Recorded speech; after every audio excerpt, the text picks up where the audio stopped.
He called himself Il Duce. History remembers him as the dictator who led Italy into fascism, waged war, and ultimately faced a violent demise. Born on July 29, 1883, in the quiet village of Predappio in northern Italy, Mussolini's life began in humble surroundings. His father, Alessandro, was a blacksmith and an ardent socialist, while his mother, Rosa, was a devout Catholic schoolteacher.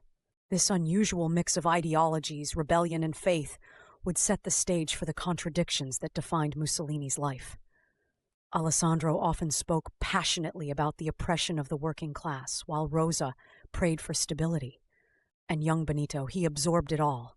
From the beginning, it was clear Mussolini was no ordinary child. Friends and neighbors described him as both fiery and withdrawn, a boy who could charm with his words and intimidate with his temper. School authorities knew him for his frequent disruptions, and by age 10, he had already been expelled for stabbing a classmate with a penknife. He was restless, eager to rise above the sleepy confines of rural Italy. But that anger, that drive, beneath it all lurked a deep intellect, a fascination with history, philosophy, and the power of ideas. By the time Mussolini reached adulthood, his path grew even more unpredictable. In his early 20s, he worked as a school teacher, but the profession didn't suit him. He found himself consumed by politics instead, fired up by books, speeches, and the socialist movement that was gaining momentum across Europe. Mussolini devoured Marx, Nietzsche, and Machiavelli. He saw himself as a revolutionary, capable of leading the masses to the perfect society. His early writings in socialist newspapers revealed a sharp intelligence paired with incendiary rhetoric. He argued against Italy's monarchy and pushed for sweeping change, sometimes advocating for violent revolution to achieve it. But Benito Mussolini wasn't content simply to espouse ideas from the sidelines. He wanted power, and power, he believed, wasn't just bestowed, it was seized. As socialism called for equality and Mussolini passionately called for rebellion, cracks began to form in his ideology.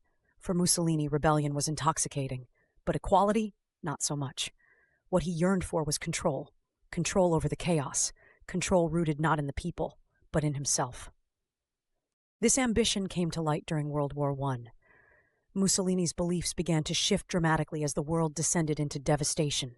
Socialism to him felt passive, too beholden to collective decision-making. Italy, fractured and struggling, needed something stronger, someone stronger. Mussolini began breaking away from his socialist roots, embracing nationalism instead. It was no longer about class war, it was about Italy's destiny. In 1919, Mussolini founded the Fasci di Combattimento, or the fascist combat groups. These groups were violent, unapologetic, and fiercely loyal to Mussolini himself. Italy's post-war struggles gave Mussolini the foothold he needed to rise further, as millions of Italians, disillusioned by a faltering economy and ineffective government, turned to him for answers. He exploited their fears masterfully, molding himself into a charismatic savior. But before that iconic, stiff-jawed persona emerged, before the salutes and the parades, Mussolini lived moments of uncertainty, moments where his decisions would solidify his place in history. What drove Mussolini more than anything was his obsession with power, not just political authority, but the ability to bend reality to his will. As he gained followers, he crafted what can only be described as a cult of personality. His speeches were fiery performances, equal parts rhetoric and theater, designed not to explain policy but to evoke passion and obedience. And behind those speeches was a man who worked tirelessly to perfect them. He practiced his hand gestures, modulated his voice, and studied ancient Roman leaders for inspiration.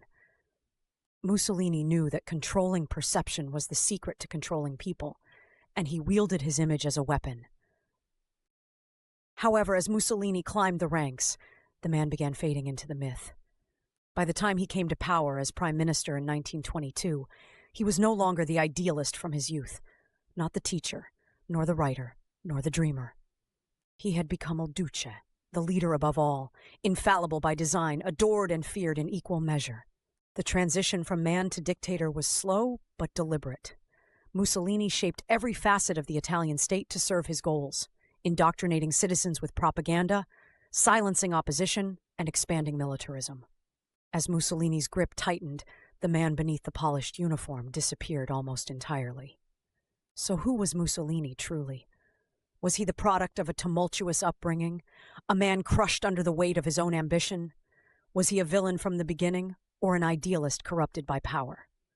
In truth, Mussolini was all of these things, a complex, contradictory figure whose humanity can never be separated from his ideology.